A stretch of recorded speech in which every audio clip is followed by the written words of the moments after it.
tell us a little bit about your role here in the parks. I coordinated the Fun in the Parks program. We sort of put it together in 2 weeks. It had died because there was not enough people willing to do it. So my 17-year-old son and I pretty much put together classes for 6 weeks in a 2-week time period. Grants, we wrote a grant for the NECIC for the garden in less than 24 hours. And then Ronald McDonald provided a grant for a lot of the art supplies. And it was sort of like one of these where do what you can do as quickly as you can do it to be able to provide some good programming for the kids in our area. What we've basically done is 2 years ago we had these classes earlier and the pavilion got destroyed due to instability. This year we started by basically from the ground up putting the classes together. Matt Gotzel, the Madison football coach and high school art teacher, helped us do the sketching for this, but he's also very good at community projects where he lets go. So that way people just added to it, and it was amazing to see the different things. I don't know if you can see the little tiny handprints of like 3-year-olds. An interesting fact is that on the mural, the apples that would be here were a special little variety called spitters, which in that time period, the reason they were called spitters was because if you bit into them, you'd spit it out because they were really sour. But their main purpose was making cider. But what's interesting is that the trees that Johnny Appleseed planted basically helped him get land because in the early 1800s, in America, if you planted 50 trees on a certain amount of land, you acquired that land.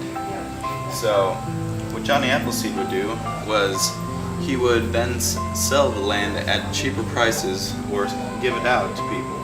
This is where we're going to put the mural. Yeah, we're going to clear coat it so that it can be preserved, and then Mankind Murals is going to graffiti proof it.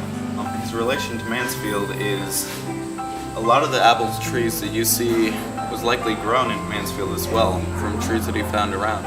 What were some of the things that you saw happen through those art projects?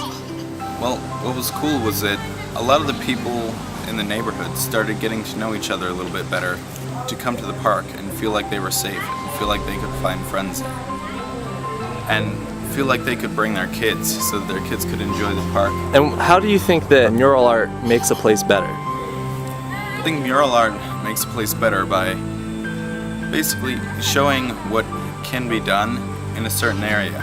Oftentimes with mural art, a lot of the people around a certain area help out with it. They get to feel involved with their park system. I am a glass artist. I've been a glass artist for 25 years and also a painter. We started working on the murals at the next to the last day because we needed an area where we needed to be unified. We had children that were autistic. We had 2 children that lost their fathers to the heroin overdoses. We had littles, we had an 84-year-old woman, we had everything. Rather than exclude, we included. I think to a certain extent, we need to really look at that, even though we're from different areas.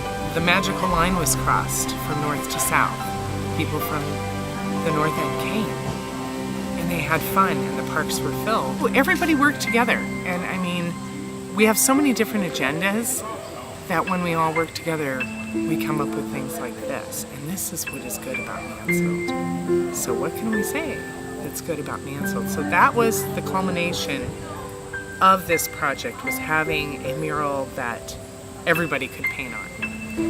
And we don't change, we'll add 2 different lines. Many people represented. We even have a dog and a 3-month-old baby, an 84-year-old woman. So depending upon different races, different socioeconomical classes, I mean, it just doesn't matter. We can still work together. And the more that we have that, the more that Mansfield will be good again.